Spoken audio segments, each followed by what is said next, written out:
My name is Clayton, but everyone calls me Clay. I'm 45 years old and I'm the pastor of a small congregation in the northern part of Monterrey, here in Nuevo Leon, Mexico. My wife, Lucia, had been battling cancer for 2 years, and honestly, our church was dying along with her strength. There were only 30 faithful members left, and I wondered every day if it was worth continuing. It all started at the funeral of Doña Esperanza, an 82-year-old woman who had been a faithful member of the church for 40 years. She was like a mother to me. She always encouraged me when I thought about quitting the ministry. She brought me food when Lucia was in the hospital. As I preached at her funeral, I looked at the empty pews and felt a knot tighten in my chest. Only 12 people had come to say goodbye, when Doña Esperanza knew hundreds of brothers and sisters in faith. At that moment, a question consumed me completely from within. God, what am I doing wrong? Why are the churches of famous pastors packed to capacity while mine is dying? That question kept me awake at night, prevented me from eating peacefully during the day. I decided to begin a 40-day fast, asking God for an answer, any sign that I was on the right path or if it was time to leave the ministry forever. In the early morning of June 15, 2019, I was praying in the small back room of our humble house. It was exactly 3:33 a.m. I had just checked the time on my phone screen. Suddenly, I felt something very heavy pushing me against the wall with an invisible force. It wasn't something physical that I could see, but it was real, very real, and terrifying. My body froze completely, as if I had turned into a statue of solid ice. I tried to scream for Lucia. My mouth moved desperately, but no sound came from my throat. My chest tightened completely. An icy wind rushed in through the locked window. I saw the curtains flap violently, but the window remained closed and locked. I began to smell a strange odor filling the room. It smelled like burnt sulfur, that rotten egg smell that makes you instantly nauseous. And then I heard the most powerful voice of my life. It wasn't thunderous like they show in Hollywood movies, but it was authoritative, deep. It came from inside my chest and from outside at the same time. The voice said clearly and directly, without beating around the bush, I'm going to show you why many churches are empty and others are full of lies and deceit. My vision began to slowly darken. I felt my legs give way under my weight and I fell to the floor, completely out of control. What I didn't know at that moment was that Lucia had woken up at 4:15 in the morning to take her cancer medication. She found it strange that I wasn't in bed with her. She got up with great difficulty and shuffled to the small back room. Lucia found me lying on the floor, completely motionless, my eyes open, but seemingly lifeless. My breathing was very weak and irregular. She screamed so loudly that Don Manuel, our retired neighbor, woke up startled, thinking there was a robbery in the neighborhood. Don Manuel was about to call the police because of the commotion, but when he realized it was Lucia's voice desperately calling for help, he broke the lock on the front door and ran inside. It was Don Manuel who called the emergency ambulance while Lucia held my cold, lifeless hand, crying uncontrollably and praying with absolute desperation. The paramedics arrived in exactly 15 minutes, and put me on the emergency stretcher. They said I had suffered a severe stroke, but the truth is that while my physical body lay there, being attended to by the doctors, I was no longer in that dark little room. My consciousness, my soul, or whatever I truly am inside had been violently ripped away to a completely different place, a place I never imagined existed outside of sermons, a place that would change my life and my ministry forever. And what I saw in that horrible place, what I witnessed with my own eyes, unable to close them, was something very few people have seen and returned alive to tell the world about. When I opened my eyes, I was no longer in the small room of my house in Monterrey. I looked around, trying to understand where I was, but I didn't recognize anything at all in that strange place. It was a place of semi-darkness, like a vast, suffocating basement. The air was heavy, and it was difficult to breathe normally. I tried to get up and realized something very strange. My legs responded, but it seemed as if I were floating, as if my body had no physical weight. I looked at my hands and got a tremendous fright. They were my hands, but they were translucent. transparent like glass. I could see through them as if they were made of vapor or white smoke. My heart started racing, or at least what was left of it in that strange state. My God, I'm dead, I thought, completely terrified, trying to touch my own face, but feeling only a strange, icy sensation upon contact. It was then that I smelled the pungent odor, an expensive, imported, and exclusive perfume mixed with something rotten and nauseating. It was like dead flowers left in the scorching sun for several days straight, that sweet but rotten smell that makes your stomach churn. The smell made me incredibly nauseous. I desperately wanted to vomit, but I couldn't.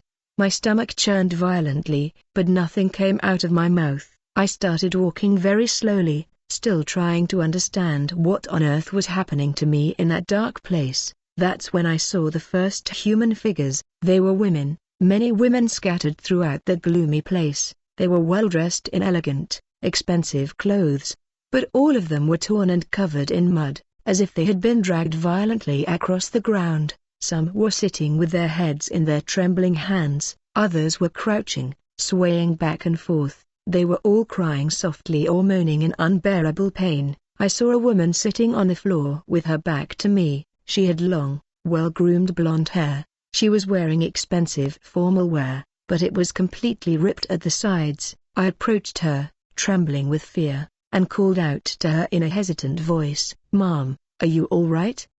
Do you need help?"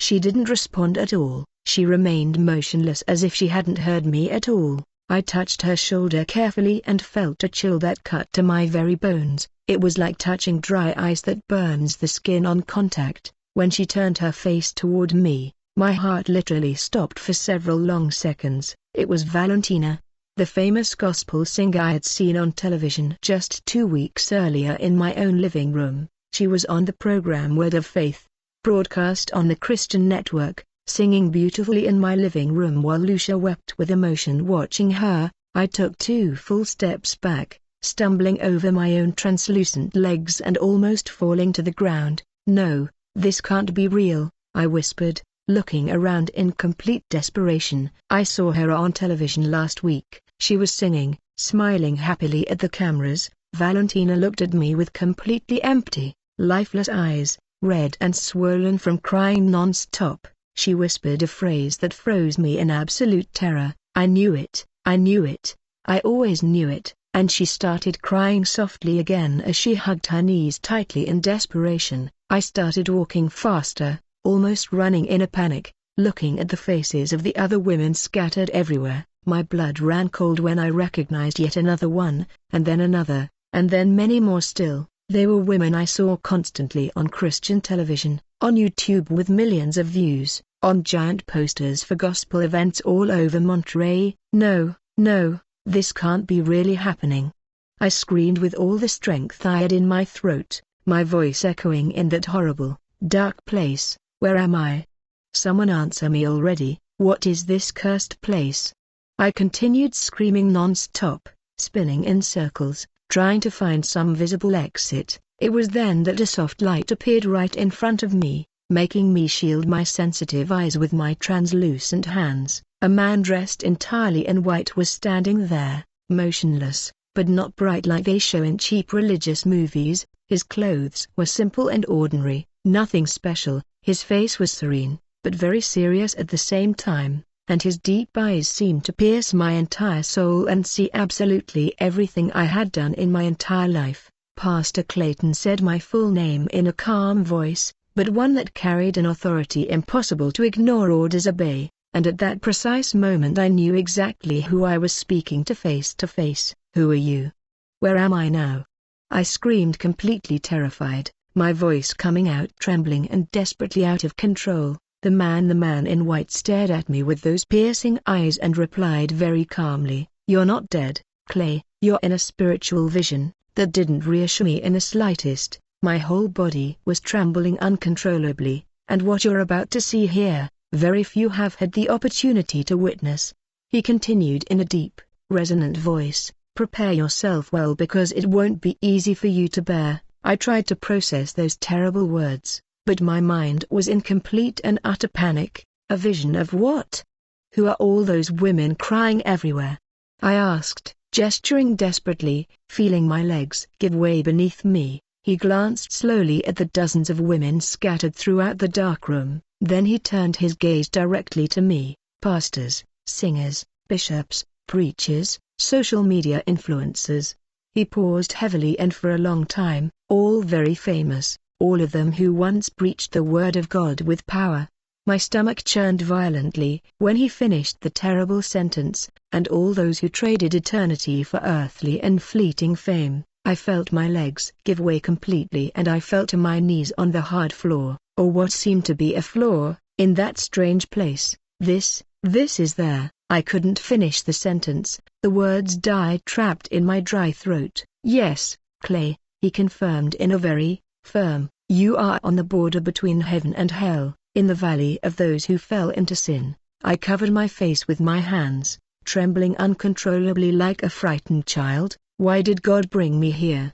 I don't want to see this. I can't bear to see this. I cried like a completely terrified and helpless baby. The man in white, whom I was now absolutely certain was an angel sent, knelt right beside me. "God wants you to see the exact reason why they are suffering here," he said, touching my shoulder with a hand that was both hot and cold, "so that you can warn those who still have time to truly repent." I raised my head very slowly, hot tears streaming down my translucent, transparent face. "But how am I going to do that?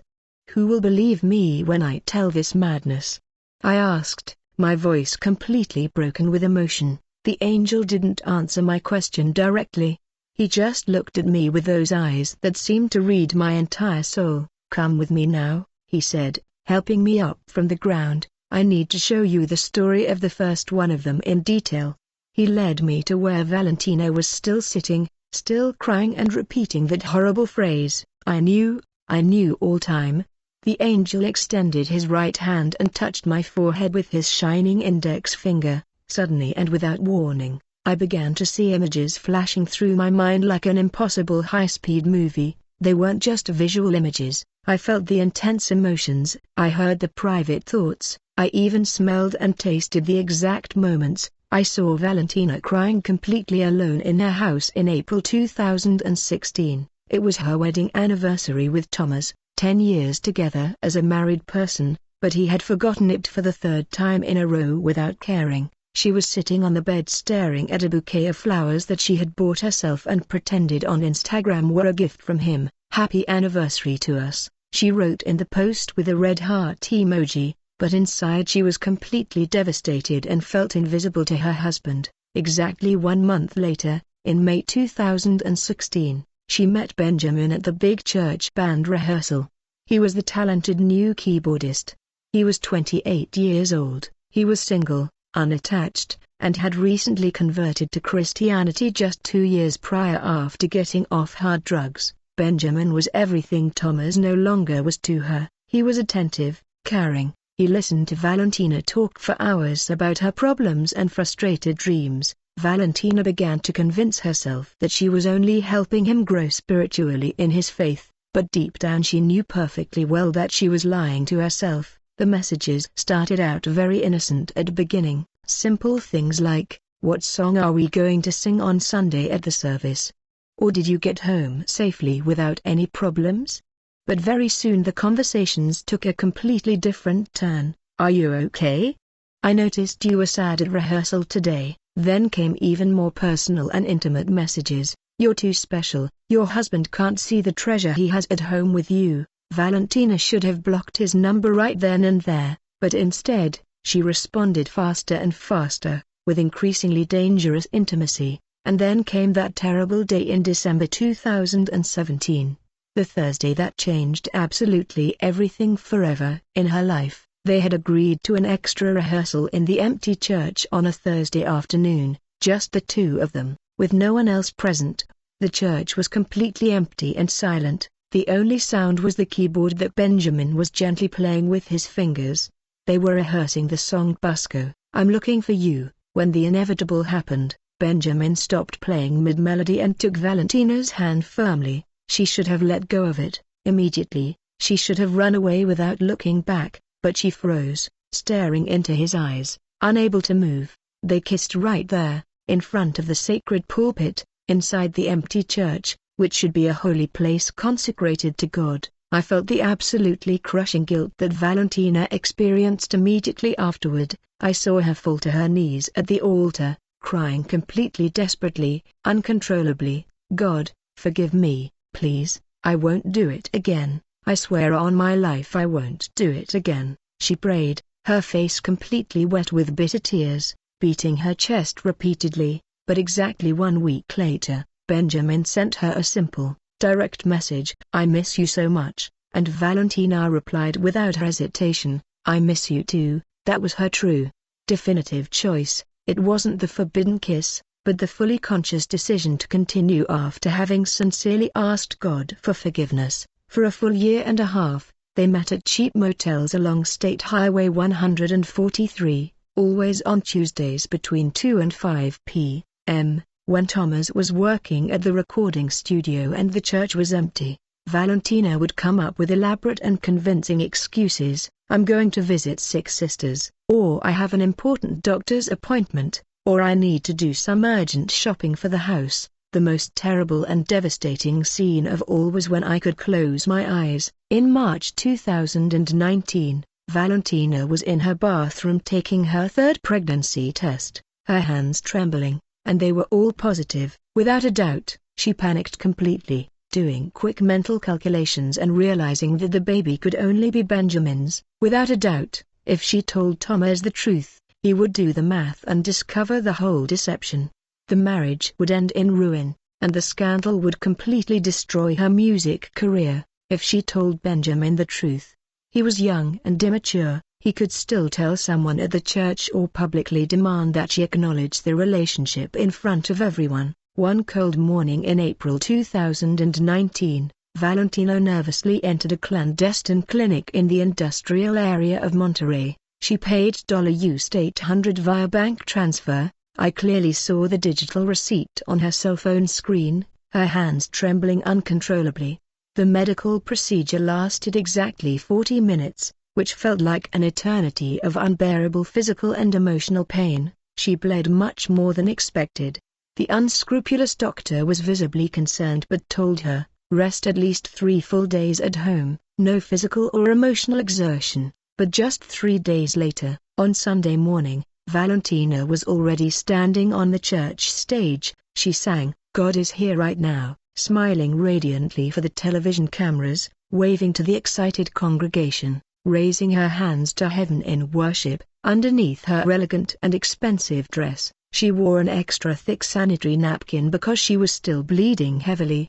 The pain in her abdomen was intense and sharp, but she hid it by discreetly pressing on her stomach. No one noticed anything unusual. No one suspected a thing. Everyone thought she was filled with the genuine Holy Spirit. In that same emotional service, a 17-year-old girl named Sophia stood up, weeping intensely during the altar call. She ran down to the front and hugged Valentina tightly, sobbing uncontrollably on her trembling shoulder. "You are my example of a woman of God. I want to be exactly like you, when I grow up," Sophia said, her eyes shining with pure and genuine admiration. Valentina hugged her back, smiling sweetly, tenderly stroking the young girl's long hair, speaking beautiful words of encouragement and blessing. But inside her tormented mind, Valentina's thoughts screamed in utter despair. "I killed my own child just 3 days ago, 3 days, and here I am hugging this innocent child as if I were a saint." I saw the demon who had whispered constantly in Valentina's ear during that fake hug. A dark shadow clung to her back like a parasite. The black shadow whispered lies to her. "Everything is fine, you're evangelizing thousands. God understands your situation. You are special and different. This is just a small, insignificant mistake." The angel beside me completely paused the terrible vision and looked directly at Valentina, who was there in the dark valley, crying uncontrollably. She raised her empty, hopeless eyes to me and whispered in a completely hoarse and broken voice, "Pastor Clay, I killed my own son, my own flesh and blood." Her hands trembled violently, completely uncontrollably, and I sang beautiful praises with his blood still seeping inside my body. Can you understand the monstrous horror of that? She hugged her knees much tighter, rocking back and forth mechanically, and the worst part of all, the absolute worst, is that in that service, Sophia truly converted to the gospel. She hugged me, saying that I was her perfect example, and I had just taken a life 3 days before. Valentina's tears never stopped falling, forming a small but growing pool on the floor of the horrible, dark place. The angel showed me something else that left me completely shocked and speechless. Thomas, Valentina's husband, had also been cheating on her with the church secretary for over a year. He strongly suspected Valentina. He would check her cell phone in the early hours of the morning when she was sound asleep, but he was afraid to confirm his suspicions because he, too, was living in grave sin. They were both liars, living a completely false charade, destroying each other in absolute silence, but smiling perfectly for the cameras and posting happy photos on social media to maintain appearances. "There's another one you need to see right now," the angel said in a deep, resonant voice, pulling me from those horrific visions of Valentina. He led me to a woman with short, graying hair, older than the other women, sitting with her hands covering her face. I recognized her immediately, and my heart sank deep in my chest with pain. It was Bishop Iris, founder of the Gates of Heaven community in the city. Her enormous church in downtown Monterey had 15,000 registered members and a 4-story building. Her program was streamed live on YouTube with 200,000 loyal subscribers. The angel touched my forehead again with his finger, and Iris's entire story flooded my mind like a devastating hurricane of intense images and emotions. She was 52 years old and a devout ex-Catholic. She converted to the gospel in 1998 after a profound experience with the true God. She started the church in her own garage in 2003 with just 8 people attending. She was sincere and completely fervent. She wept intensely during services. She fasted 3 times a week without fail. She prayed from dawn until the bright sun rose. But the angel showed me something devastating that explained absolutely everything, the deep root of all the destruction that would inevitably follow. Iris was 15 years old in 1982 when she was sexually abused by a Catholic priest at her parish. He told her while abusing her, "God chose you for something very special. This is sacred between us. You are the Lord's chosen one." That broke something very deep inside her soul, an emotional wound that was never properly treated, never truly healed with professional help. When she converted to the gospel many years later, she solemnly vowed to herself, "I will never again be a victim of absolutely anyone. I will never be weak before anyone again." But without seeking professional psychological help, without true inner healing from the trauma, without directly confronting the pain of her horrific past, she became exactly what she hated most in the entire world. The innocent victim became a perpetrator without even realizing the process, reproducing the exact same terrible cycle of abuse she had suffered herself. In 2015, the church already had 3,000 active members and was growing rapidly each month. It was then that she met Damien at the congregation's annual leaders retreat. He was 35 years old. He had been happily married to Nadia for 10 years. He was the father of 2 young children, Mateo, 7, and Kamla, 4. Damien was completely dedicated to the ministry, faithful to God. He loved the Lord with all his heart, sincerely, but he had an emotional vulnerability that Iris quickly identified with her trained eye. He had suffered from severe low self-esteem since childhood. He always thought he wasn't good enough for anything. He constantly compared himself to other leaders and always came up short in his own mind. Spiritual predators always identify the exact vulnerabilities of their potential victims.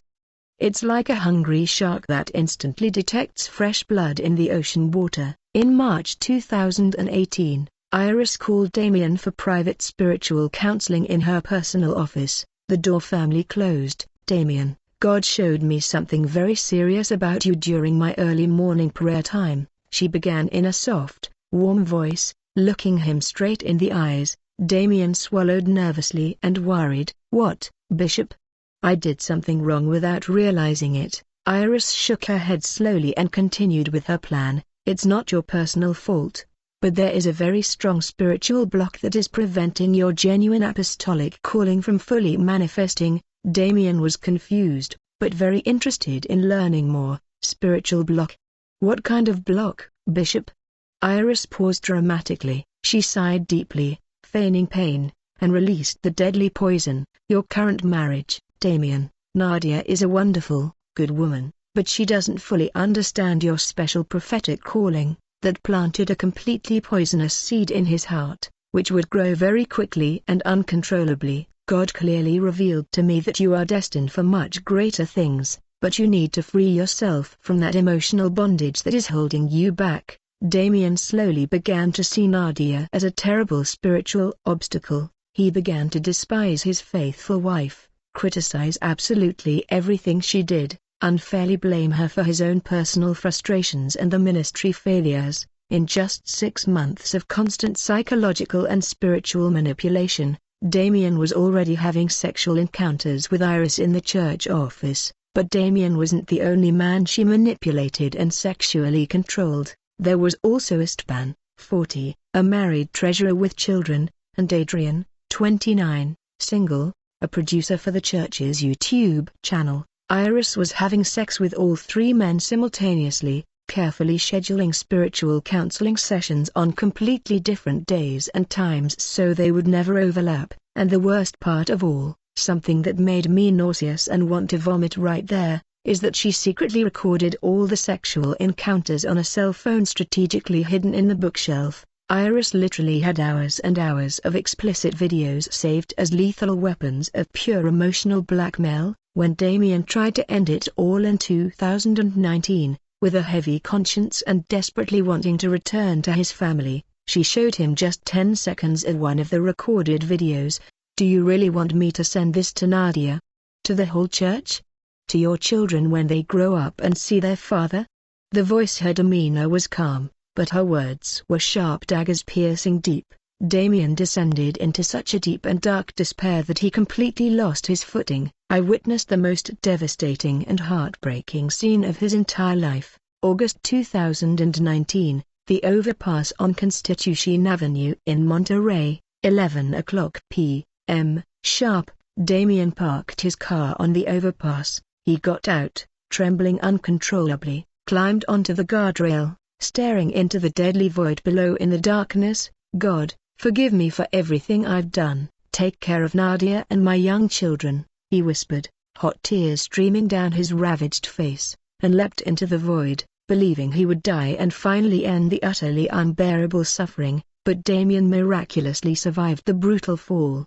He fractured his spine in 3 different places. He spent 4 whole months in a wheelchair, 2 whole years in extremely painful and difficult recovery. Iris visited him in the hospital just 3 days after the attempt, with an expensive bouquet of imported flowers and a completely fake smile plastered on her face. She greeted Nadia with a warm, sisterly hug. She prayed aloud by his hospital bedside and even posted a photo on social media asking for prayers for our beloved leader, Damien, whom we all love so much. But when Nadia stepped out for just 30 seconds to get coffee from the machine, Iris leaned close and whispered pure poison directly into his ear. "If you open your mouth and tell anyone anything, I'll show the entire videos to your wife and the whole church, without exception." Damien was completely immobilized in his hospital bed, in terrible, unbearable pain, totally dependent on strong medications and constant help for absolutely everything.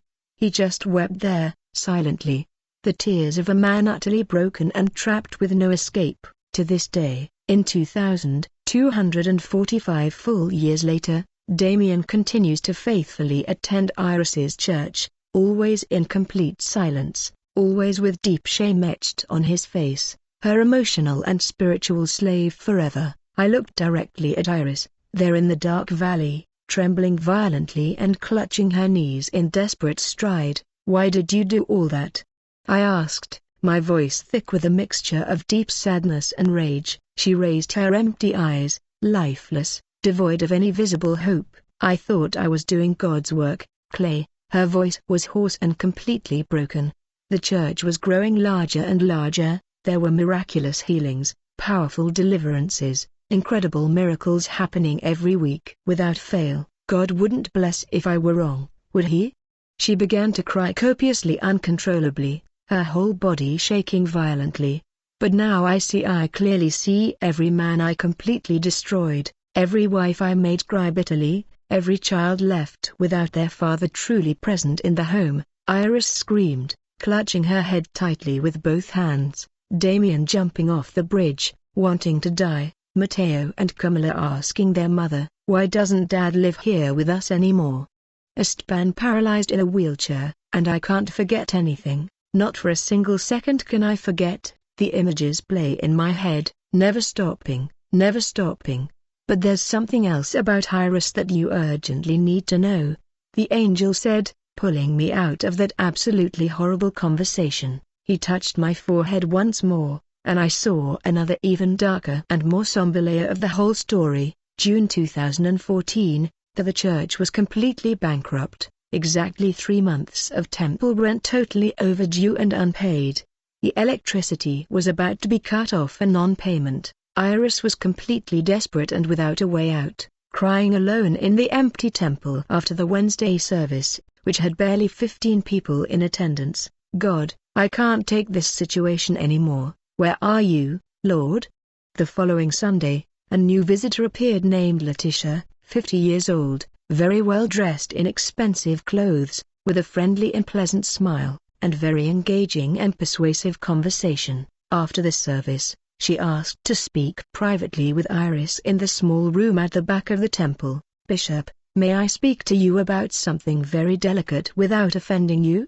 Letitia asked in a low voice, looking around carefully. Iris nodded, curious, but also a little distrustful of the woman. "Her church has very heavy spiritual blockages. I feel these things very clearly," Letitia continued, very seriously. "I know someone who can help you with that, someone who truly understands the spiritual world and has power." Iris should have expelled Letitia from there immediately without hesitation. She should have reprimanded that dangerous conversation right then and there. The terrible desperation, the overdue and unpaid electricity bill, the accumulating back rent, the members leaving the church every week, all of it spoke far louder than the spiritual discernment she should have had. Letitia carefully wrote an address on a crumpled piece of paper: Morelos Street 345, downtown. Full name, Donna Remedios. Iris took the paper, her hand visibly trembling, and put it in her purse,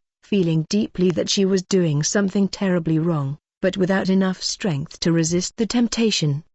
That piece of paper remained in Iris's purse for 3 whole weeks. She would take it out and stare at it every day, but she didn't have the courage to go. Every night she prayed on her knees by her bed, "God, show me another way, please, any other way," but the church remained completely empty. Sunday after Sunday, the debts continued to grow dangerously. Faithful members continued to leave without explanation. One cold, rainy Thursday, after a miserable service with barely 8 people present, Iris parked her old car in front of a very simple house in the Centro neighborhood of Monterey. She sat in the car for a full 20 minutes with the engine running, her hands gripping the steering wheel tightly, sweating profusely and shaking uncontrollably. "It's just a quick consultation. I just want to understand what's blocking the church's growth," she tried to convince herself, knowing full well it was a complete lie. When she finally rang the doorbell with a trembling hand, the door opened, revealing Donna Remedios, a 67-year-old woman with completely white hair and a smile that was too calm and calculated. "I was expecting you, daughter," it was the first words that came out of her mouth. That phrase instantly froze Iris's blood. How did she know Iris would come on that exact day? Who had warned her in advance? They entered a small, dark room, with candles burning everywhere. Images of Catholic saints were mixed with very strange statuettes that Iris didn't recognize at all. The smell of incense was so strong and penetrating that it made her dizzy. The atmosphere was suffocating and claustrophobic, like a tomb. "Sit here and tell me everything that's happening to you," said Donna Remedios, pointing to an old, worn wooden chair. Iris poured out absolutely everything, holding nothing back. The church was empty and dying. the debts drowning her without mercy, the horrible feeling of being abandoned by God, the terrible fear of having to close the temple doors forever. Dona Remedios listened to everything in absolute, sepulchral silence, moving her head occasionally, her eyes closed as if she were sensing invisible energies around her. You have very powerful spiritual enemies. Someone paid a lot of money to have work done against you and your church, Dona Remedios.